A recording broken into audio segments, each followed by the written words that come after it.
Let us begin.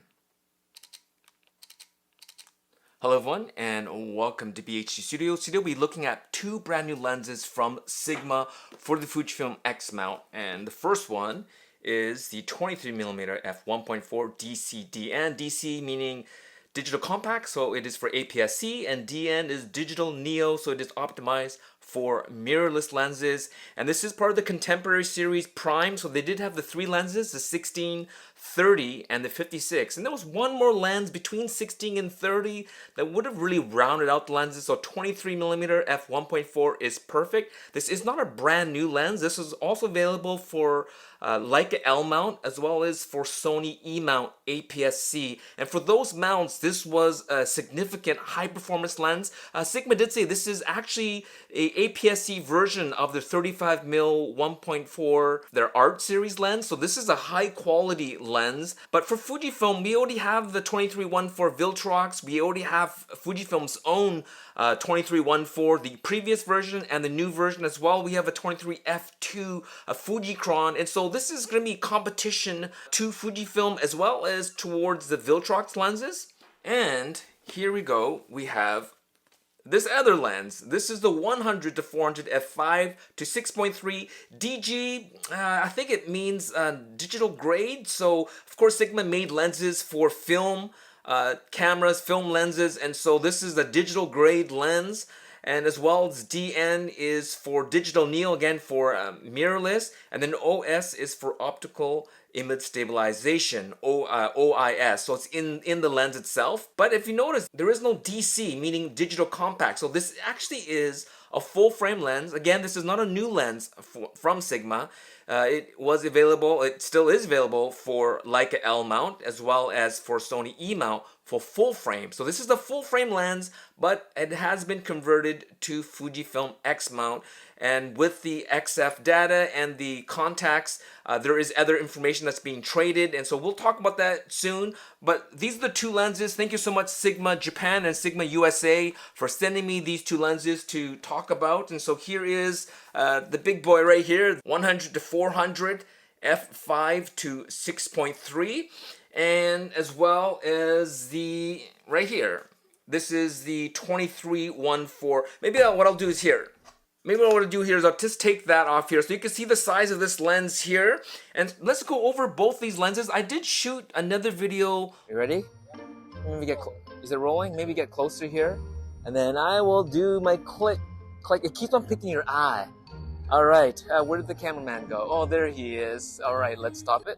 On the streets of Vancouver, and so I'll post that as a separate one. This is more of kind of my first look, first impressions. I thought I just wouldn't do an unboxing, but just kind of go straight into talking about these lenses. But these are really simple designs. You notice for Fujifilm X mount shooters, one thing we will miss is the aperture ring.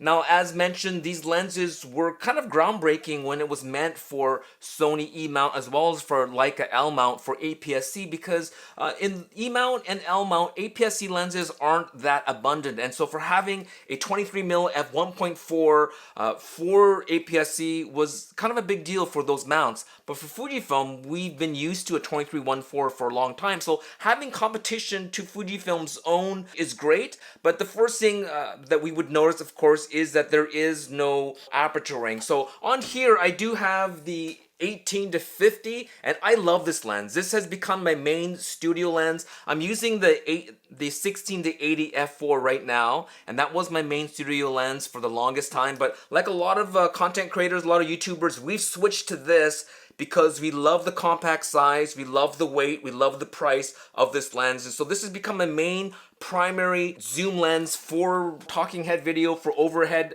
video, as well as for product photography. And this here is a great lens to add. So let's just put this on here. So this is what it looks like on the X-T5. And not having the aperture ring on cameras like the X-T5 is not a huge deal because we do have the front and rear control dials. And if you have an XH2 or XH2S, or if you've come from Canon or Sony or Nikon or some other brands, maybe you're used to just controlling this way. If you have something like an X Pro 3, maybe it's not as ideal, but for an X Pro 3, I actually prefer the 23F2. I love this sort of this kind of aerodynamic looking body, and putting a compact 23 f2 makes a lot of sense. But on an X-T5, this balance is really nice. And so let's go over some of the specs here. 13 elements and 10 groups, 2 aspherical, 3 SLD lenses, super multi-layer coating on the lens to control flare and things like that. We have a minimum focus of 25 centimeters. And I have notes just over here. And we have a 52 mil filter thread. I do like that black on black, what they do with their writing on the front here. So that looks pretty slick. And 335 grams in weight. So if we're comparing this to the brand new Fujifilm 23mm f1.4 RLMWR, this is a stepping motor. Fujifilm uses a linear motor. Technically, the Fujifilm focusing should be quicker, quieter, and more accurate, but this is very quick. I don't have the 2314 from Fujifilm, but I remember how it worked. And so this basically is the same size and weight. Price-wise, $899 for the Fujifilm, $549 for the Sigma, but you do have to buy that docking station separate for $60, a USB dock UD-11. So you're gonna add $60 to this lens. But if you do have the other lenses, then it's not a big deal. Weight, again, 375 for the Fujifilm, 335 for the Sigma. So Sigma's a little bit lighter. Minimum focus distance, the Fujifilm is 19 centimeters. This is 25 centimeters. So if you want macro photography, you're gonna get better macro performance out of the Fujifilm. But 25, not too shabby. In terms of length, 77.8 for the Fujifilm, 79.2 for the Sigma. So this is a little bit longer, but basically the same size, basically the same weight. But the big difference again is the filter thread. Go to my other video where I'm actually on the street with this lens here, but I had a great time shooting with this. And if you do have the other lenses, the 16, 23, the 30, and the 56, you have 4 prime lenses as well as this zoom lens to really round out your lens system with Sigma. One thing I really do appreciate about Sigma is all their lenses are still made in Japan, and they kind of make a point of mentioning that to be able to control their image quality, be able to run their own tests. They say they test with their own proprietary MTF lens testing system. They test every single lens, not just batches. And as well, they say that it helps to keep their supply chain close. So even the supply chain is mostly in Japan, and so they have great relationship with all the various suppliers, and so it helps to keep their the quality of their lenses high, as well as the image quality in the lens and optics. And so this is all plastic, but it has a really nice feel, including the lens hood. I love that little ridge along the edge. You can see that little ribbing along the lens hood. And same with this one here. When you put the lens hood on here, it just has a nice feel to it. It's plastic, but it doesn't feel plasticky, if that makes sense. And so great lens, $549, add the $60, so now you're at $610. So you still are saving some money over the Fujifilm if you want an alternative to Fujifilm or to Viltrox. And for image quality, watch the other video that I have, but IQ, I would say the Fujifilm is still higher quality than the Sigma, but definitely the Sigma is better than the Viltrox, for sure. Alright, so now let's talk about the big boy here. The 100 to 400 here. The first thing I appreciate is actually having these controls on the side here and kind of in the middle instead of too far back. Fujifilm is kind of like in the back here, so I do appreciate here. In terms of size and weight, the funny thing is, even though this is a full frame lens, it's basically the same size as Fujifilm's own 100 to 400. And so price-wise, $949 US at launch. And compared to Fujifilm's XF 100 to 400, that is $1,899. Now, aperture-wise, Fujifilm is about half a stop faster at f4.5 on the wide end and f5.6 at the far end versus 6.3. This is half a stop darker than Fujifilm's, but at half the price. And as well, Fujifilm uses twin linear motors versus a stepping motor in here, but autofocus on this is really quick. I haven't had much time to shoot with this lens, so I don't have many photo samples, so I will be testing this further, so look for a future video. As well as filter thread here. This is a 67 mil versus Fujifilm's 77 mil. And in terms of total length, Fujifilm's a little bit longer at 210 millimeter versus 199 millimeter for the Sigma. So for a full frame lens, this lens is actually smaller and lighter than Fujifilm's. But there is a caveat that, as you can see, there is no tripod collar. That's optional. So if you have to buy that, that's going to be an extra $130, and that might compensate for the weight difference. There is a nice kind of a rubberized little grip ring along here. This is probably where the collar will go. Now let's look at some of the features here on this lens. One thing is the lock here. I like this lock. So that locks this zoom lens from coming out. So it won't even come out of position when that lock is on. And then when you unlock it, now the zoom lens works like that. As well, you have the focus control. When it's on autofocus lock, then basically this focus button no longer works. All right, so I don't know why you would want that. I would say always keep that on the on position. And then however you have your camera set, this is how this works. So in manual focus mode for me, the AFL button on the back, this button here is basically back focus. So it's great to be able to back focus off the lens here. And as well here you have your focus control. So you have, I think that's 8 meters and below. So if you're maybe shooting, sorry, that's 6 meters. 6 meters and below. So if you are maybe shooting indoors and you don't want it to go to infinity focus, so you have that setting. Here we go. The next position here is 6 meters to infinity. So again, if you're shooting everything far away, then you're not focusing closer than 6 meters. So maybe you're doing birds or you're doing sports or something and nothing comes that close, then you would go into this mode, and then you can see you have the full focus range from minimum to maximum. And at 400 millimeter, you're getting 1 to 4. So that's kind of the beginning of macro-ish kind of photography. So that's pretty darn cool, but at 400 millimeters.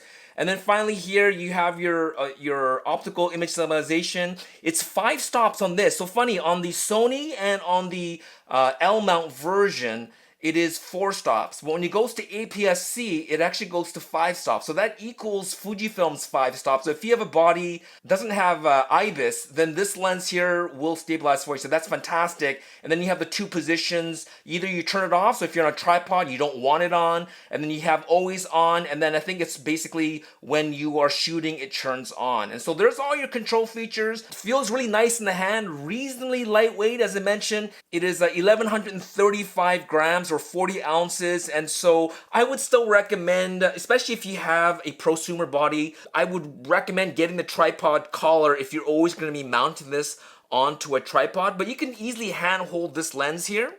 And so let's just pop it on the X-T5, and here we go. This is what it looks like here on the X-T5. I'll back up here and kind of show you, shooting like this. Feels nice in the hand. Mostly, it's a nice mixture of plastics and metal. The back here feels metallic, and this is part of Sigma's conversion. This lens can be part of the conversion service, which means if you send this back to Sigma, so you go to your authorized dealer, and you can convert this X mount to other mounts.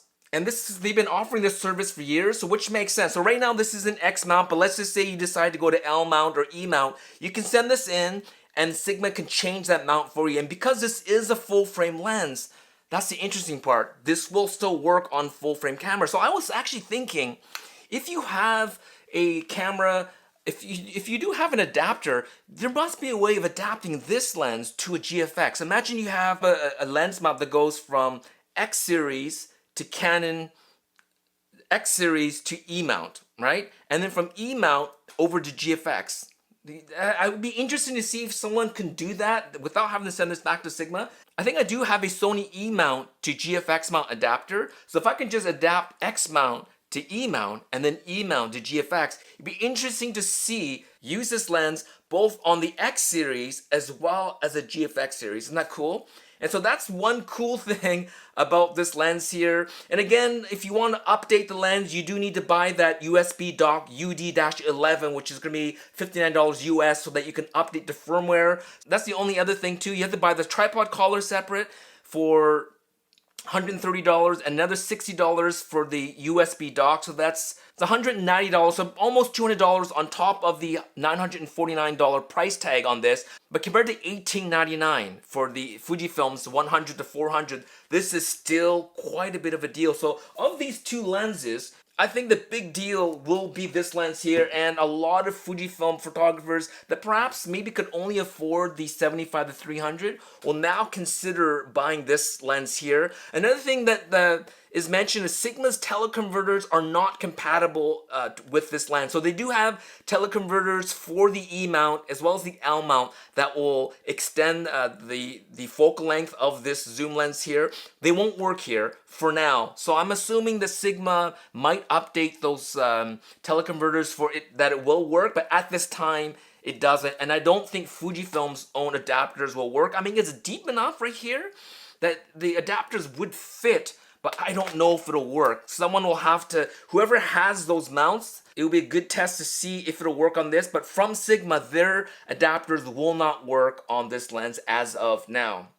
Another thing is in terms of weather sealing, that's gonna be another big difference here. Fujifilm's 100-400 is a true WR sealed lens, 13 seals in 12 locations. This does have its gasket right here. There is a rubber gasket all along here. You can feel it there. So it's gonna basically seal.